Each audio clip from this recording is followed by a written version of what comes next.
third phase of moon.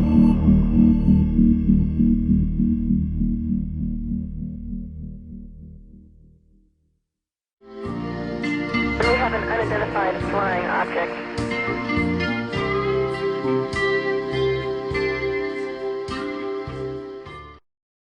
We are here with astronaut Edgar Mitchell from Apollo 14 and have served in the Navy, appeared in the Citizen Hearing, in the movie Thrive, and so much more.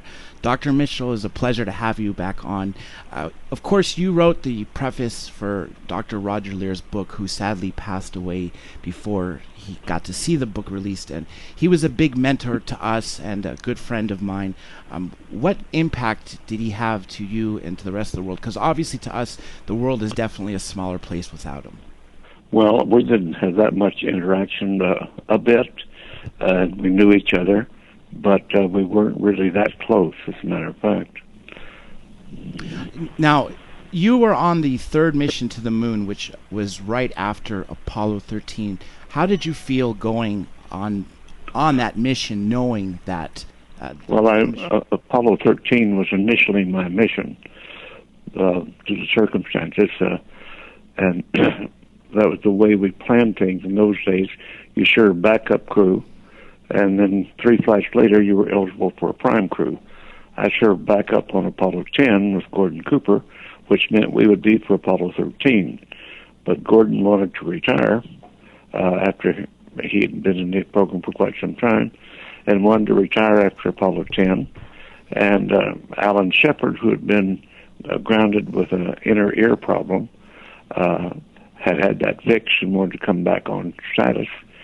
And that was approved at Houston, but in Washington they said, Alan, you ought to take a little more time to train.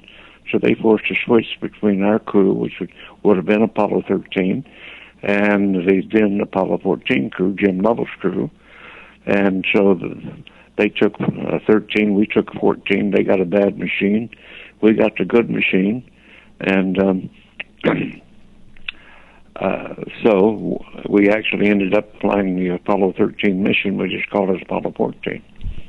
Now, when you arrived on the moon and you stepped foot off the craft, off the LEM, and you saw the Earth in the moon's position when, for instance, we'd be on Earth looking at the moon, how did you feel looking at the Earth in such a way?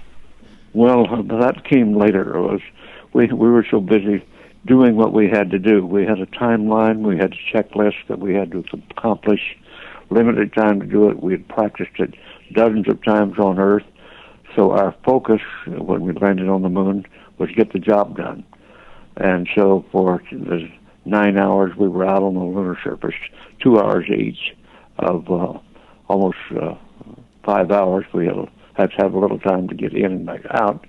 But we were doing what we'd practiced on Earth, and that was our focus at the time. So looking back at Earth, although it was right overhead, wasn't a thing we had a chance to really do until we'd finished our mission and were ready to come home. And of course, looking at Earth from deep space for the first time is really a powerful experience.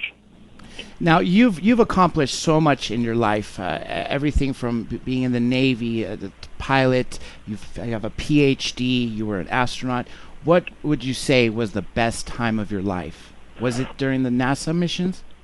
I've had a wonderful life, but I have been able to accomplish a lot of things, and going to the moon, of course, is the highlight of the thing, and it's been my large accomplishment.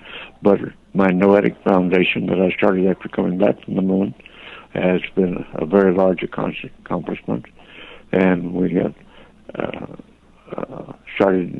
we helped start the study of consciousness in science, and helped make it an important part of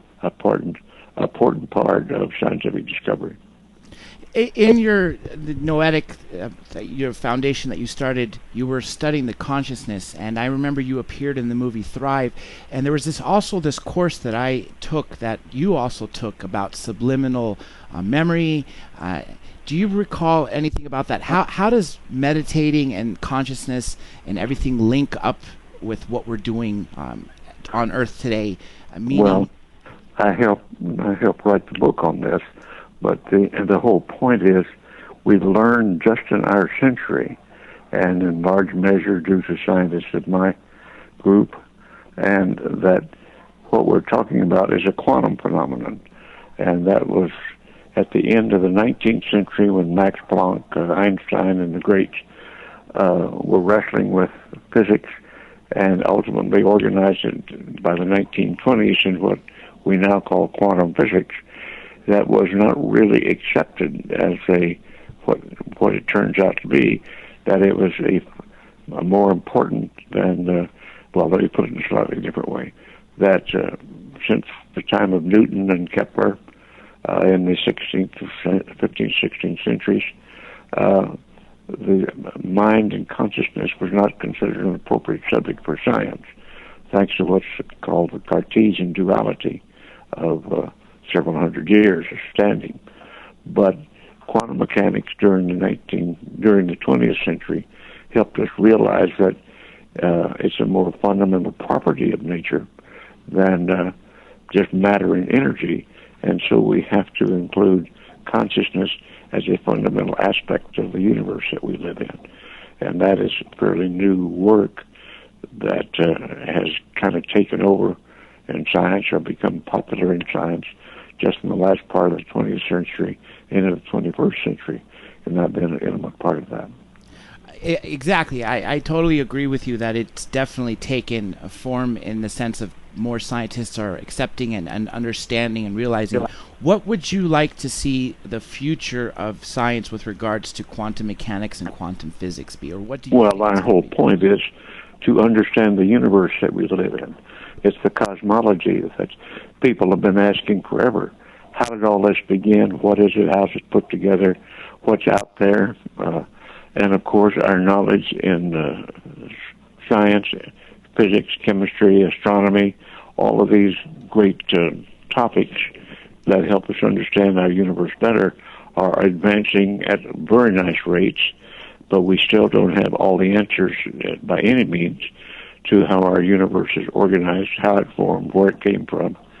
But all that work is going on in a very powerful way. I definitely agree. And speaking of space and going back to the moon, obviously China landed on the moon since we last spoke with their drone, but we still have yet to have another human be on the moon since the 70s when you were during Apollo missions.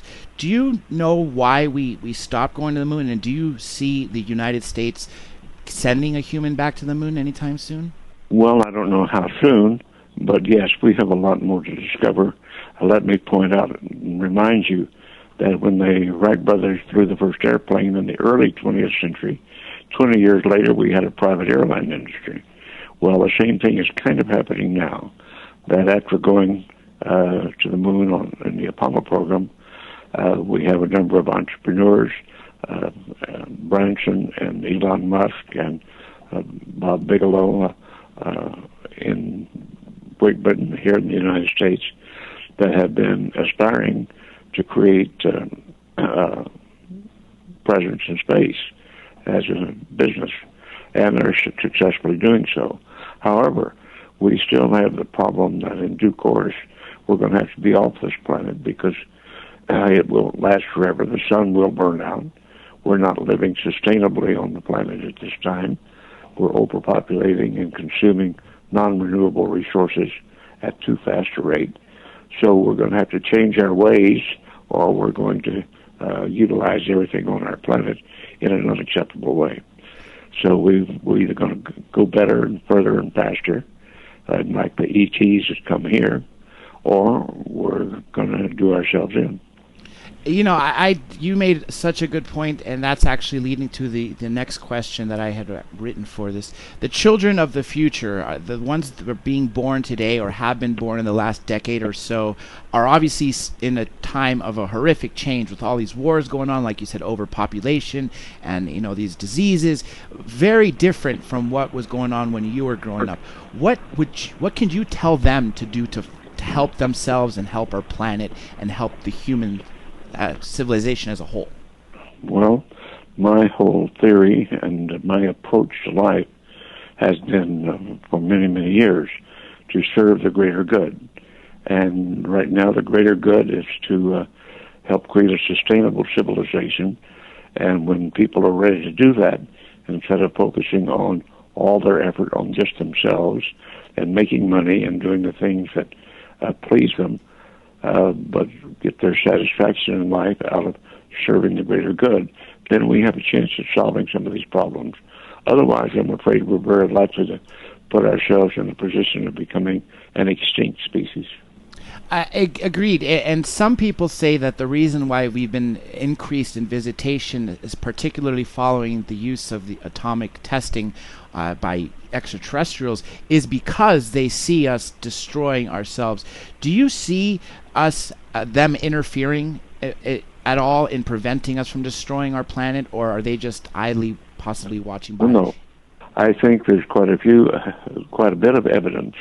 For example, during the Cold War with the Soviet Union, between the United States and the Soviet Union, and we had missile sites established along the northern border of the United States with missiles prepared to be launched toward the Soviet Union.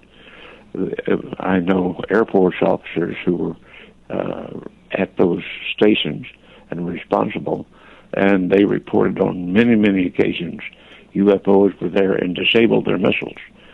So there is a good lore here, a good history, that our ET visitors, at least some of them, were doing their best to keep us from getting into another world war. You're absolutely right there. As a matter of fact, when you testified via Skype to the citizen hearing, one of the testimonies came from Captain Robert Salas, who we've had on the air here a couple of times, and he just talked about the Malmstrom Air Force Base incident, which was just one of many where a UFO came and shut down the missile silos. So I see your point there, that they're definitely concerned. Do you think we'll ever see disclosure, by meaning that the President of the United States will actually stand up and say, hey, this is what's happened, we're not alone? Or do you think it's going to come more about of a way that each person having their own experiences and expanding their consciousness and maybe making their own contact in such a way? What do you see the future of disclosure? I can't project what our government's going to do. However, there are a number of foreign governments, Britain, Belgium, I believe France, South American governments, Brazil, Mexico, have all opened their files on UFOs. So it's not in a certain part of the world. It's not a state secret that we've been visited. And I think this will open up in due course. I absolutely agree with you. Times are definitely changing. It is not so much taboo anymore to be talking about this, where it was in the 80s and 90s to talk about anything past Roswell. You were labeled one of the tinfoil hats. Nonetheless, I definitely agree with you. If you have one final message for all the listeners and viewers of Third Phase of Moon, what would you have to say to them? Well, I think we've just said it. Let's focus on serving the greater good with our individual efforts, and being public citizens instead of so much interested in our totally devoted to our private life and our private wealth, and see if we can save this planet.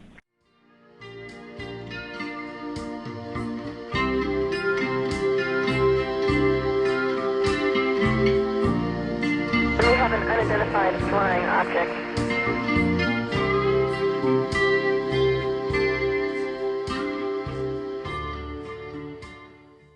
Third phase of moon.